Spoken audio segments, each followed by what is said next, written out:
MA Rasheed. Okay, లోకలేనా? Local 23 ward Jadcherla. Okay, ఎట్లా ఉందన్నా మన రేవంత్ రెడ్డి గారి పరిపాలన? ఏం లేదు, పాలన నడుస్తుంది మొత్తం తెలంగాణ రాష్ట్రం అంతా.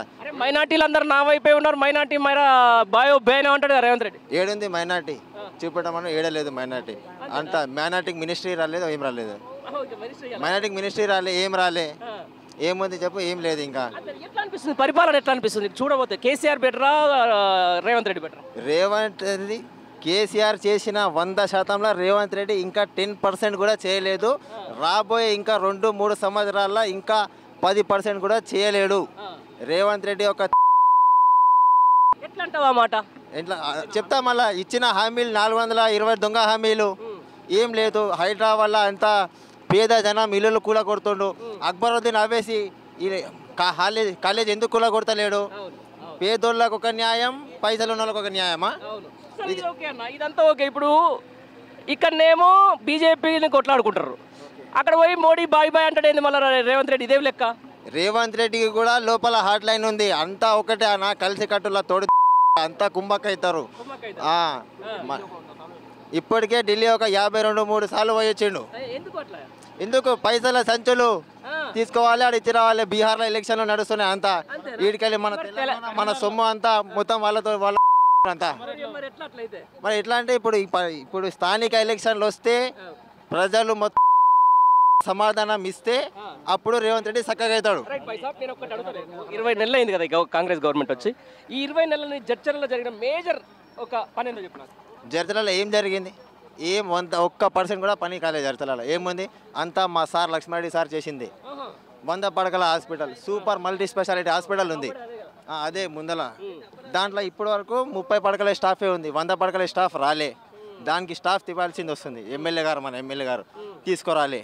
ఇంకా ఏముంది? మిషన్ భగీరథ అయితే మా సార్ తెచ్చింది. డబల్ బెడ్రూమ్ ఏముంది? అది కూడా మా సార్ తెచ్చింది. ఇప్పుడు మొత్తం పనులు మా సార్ టెంకాయలు కొట్టి పెట్టిండు, మొత్తం మన సార్ శాంక్షన్ చేయించిండు. ఇప్పుడు బాలనగర్ నుంచి గంగాపూర్ రోడ్ ఎవరు శాంక్షన్ చేయించిండా? అది కూడా మా సారే. ఈయన వచ్చి టెంకాయ కొట్టి పని స్టార్ట్ చేయించిండు. అది ఎవరు చేయించినట్టు? మన సారే.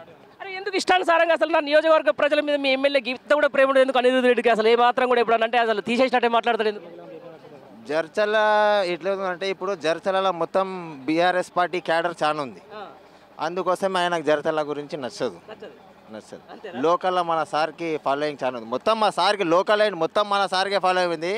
ఏదో చిన్న పబ్లిక్లో బై మిస్టేక్ పొరపాటు అయింది, ఓడిపోయాడు సార్. లేకపోతే మా సార్ ఓడిపోయి క్యాండిడేటే కాడు. ఒక్కటి చెప్పు నాకు ఈ సందర్భంగా, మీ నల్లమల్ల పులికి మీ రేవంత్ రెడ్డికి ఏం చెప్తా ఒకటి చెప్పు. నల్లమల్ల పులి ఎక్కడ? నల్లమల్ల పులి ఎక్కడ? పులి కాదు, పిల్లి. మళ్ళీ అట్లా పుసుకుర కేసు చేసుకోమని. నా పేరు ఎంఏ రషీద్. మీసాలు కట్ చేయించినా కానీ ఇప్పుడు మళ్ళీ ఎంఏ రషీద్ 23 వార్డ్ జర్చల చేసుకోమని. ఎన్ని కేసులు చేసుకోమని. సార్ కోసం దవాఖాన హాస్పిటల్లో జాబ్ రిజైన్ చేసిన. నేను గవర్నమెంట్ హాస్పిటల్లో ఎలక్ట్రీషియన్. సార్ కోసం వదిలేసిన జాబ్. వెనకలా తిరిగితే బంద్ చేపి వార్నింగ్ వస్తే సార్ కోసం జాబే బంద్ చేపి రిజైన్ చేసిన. ఇదేంటిది? కిషోర్ అన్న నా పేరు. ఏం బాగాలేదన్న. ఏ ముఖ్యమంత్రి మీ జిల్లా, ఉమ్మడి జిల్లా ముఖ్యమంత్రి మీ రెడ్డి, మీ నల్లమల్ల పులి గర్వపడాలి. ఏం గర్వపడుతున్నాం? పులి అయిపోయింది. అది ఏం చేస్తున్నాడు? అది ఎప్పుడు చూసినా కేసీఆర్, హరీష్ రావు అని సీఎం కేసీఆర్ని తిట్టడం వల్ల ఏం చేసేది ఏం లేదు. వాళ్ళు మా శాసనాలు ఉన్నాడు ఈరోపాల్ శంకర్, వాళ్ళు ఎమ్మెల్యేల మీద వాళ్ళ మీద తిట్టడం వల్ల ఏం లేదు. మా 9 ఎకరాలు సార్ మాది. మా ఊర్లో 40 ఎకరాల పొలం పోతుంది. ఇంతవరకు ఏం లేదు, ఏది లేదు. మా ఊర్లో 2 ఎకరాలు ఉన్న పొలాలు ఉన్న వాళ్ళు ఉన్నారు. మా ఊర్లో చాలా మంది ధర్నా చేస్తున్నారు. ఏ నాయకుడు ఏ ఎమ్మెల్యే అని పట్టించుకోలేరు. రోడ్ల మీద పడే పరిస్థితి ఉంది. ఇది పరిపాలన మాత్రం మళ్ళీ రా సార్. 20 ఏళ్ళు వాళ్ళు అంటారు కదా, 10 ఏళ్ళ వరకు మేము అంటున్నాం కదా. 10 ఏళ్ళు ఉన్న వాళ్ళు మరి ఎందుకు పెడతలేదు? సర్పంచ్ ఓట్లు ఎందుకు పెడతలేదు సార్? 42 లేదు, A2 లేదు సార్. ఏది లేదు. రైట్. ఒకటి ఏది వచ్చినా మా పాలమూరు తర్వాత నేను చూసుకుంటా. నేను పాలమూరు బిడ్డగా చెప్తున్నా. మొత్తం పాలమూరు నేను దిగేంత వరకు పెద్ద అద్భుతమైన సిటీగా నిర్మిస్తా అంటాడు. పాలమూరు జిల్లానే ఒక తీర్చిదిద్దంటు. నిజమైతే అవుతుందంట. ఆల్రెడీ కేసీఆర్ తీర్చిదిద్దించాడు. ఈయనేం చేస్తాడు? ఆల్రెడీ ఉమ్మడి మాది పాలమూరు రంగారెడ్డి అది చేసిండు, కాకతీయ అది మిషన్ భగీరథ చేసిండు. అన్ని కేసీఆర్ సార్ అన్నీ చేసిండు. వీళ్ళు ఏం చేస్తారు? ఏం చేయరు. ఆల్రెడీ గంగాపూర్ నుంచి జడ్చల వరకు లక్ష్మణరెడ్డి సార్ చేసింది ఉంది అభివృద్ధి. వీళ్ళు అనిరుద్ధ్ రెడ్డి వారు కొబ్బరికాయ కొట్టి ఓన్లీ కంకర పడిచారు అంతే, ఇంతవరకు ఏం చేయలేదు. మరి రోడ్డు మరి ఘోరంగా ఉంది సార్ చూడండి. మరి ఎట్లా వైపు ప్రజలు మా వైపే ఉన్నారు, ప్రజలు మమ్మల్ని కోరుకుంటున్నారు, మళ్ళీ కేసీఆర్ అనేటోడు ఆనవాళ్ళే లేకుండా చేస్తా, బీఆర్ఎస్ పార్టీ లేకుండా చేస్తా అంటున్నారు. వాళ్ళు ఆన లేకుండా పోతారు, వాళ్ళే కని రాకుండా పోతారు సార్, వాళ్ళే కాంగ్రెస్ వాళ్ళు. నెక్స్ట్ మళ్ళీ పక్క బీఆర్ఎస్ పక్క ప్రభుత్వం ఏర్పడుతుంది, పక్క గులాబ్ జెండా ఎగురుతుంది అంతే. చవాన్ ఎక్కడ? బాలార్ మండలం నెల్లపల్లి విలేజ్. ఇప్పుడు ప్రజెంట్ వాయిలకుంట విలేజ్ 2001 నుంచి మా డాడీ సార్తో పాటు ఎప్పుడైతే సార్ బీఆర్ఎస్ పార్టీలో వచ్చాడో, సార్ ఫస్ట్ ఎమ్మెల్యేగా కంటెస్ట్ చేసినప్పటి నుంచి, దాని తర్వాత బీఆర్ఎస్ పార్టీలో ఎప్పుడైతే వచ్చిండో కేసీఆర్ గారి ఆధ్వర్యంలో, అప్పటి నుంచి సార్తో పాటు మా డాడీ ఉద్యమకారులు. ఎట్లా అనిపిస్తుంది కాంగ్రెస్ పరిపాలన? కాంగ్రెస్ పరిపాలన నేనే కాదు అందరు జనాలు గిడని చూస్తున్నారన్నా. ఎందుకు వేసిన మార్పు అని చెప్పి అన్నారు.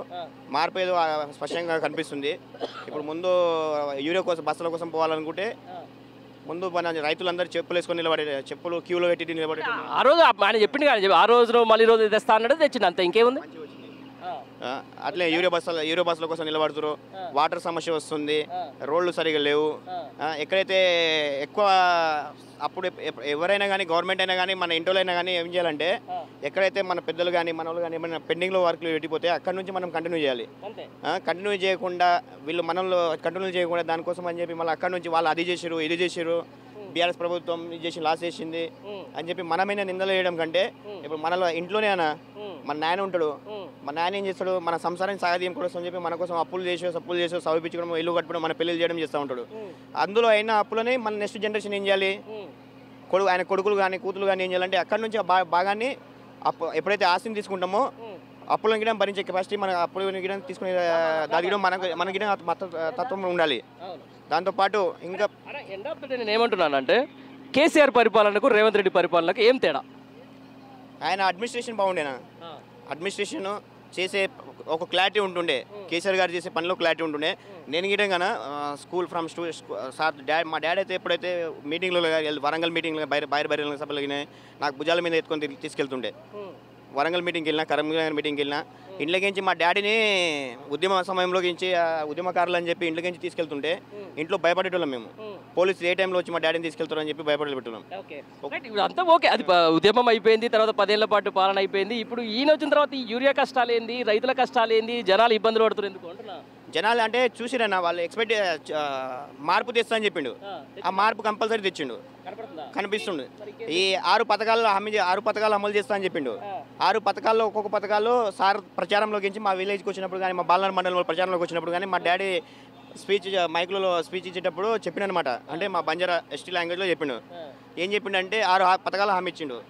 ఒక్కొక్క హామీ గురించి మా డాడీ ఒక విధంగా చెప్పుకుంటూ వచ్చిండు, మా నాయన మా ఫాదర్ చెప్పుకుంటూ వచ్చిండు. అప్పుడు బొంబాయి వలస ప్రాంతం బొంబాయికి వెళ్ళేది ఒకటే చెప్తారే. ఏంది రేవంత్ రెడ్డి పరిపాలనకు కేసీఆర్ పరిపాలనకు తేడా ఏందని అడిగితే ఏం చెప్తారు? 2 ముక్కలు.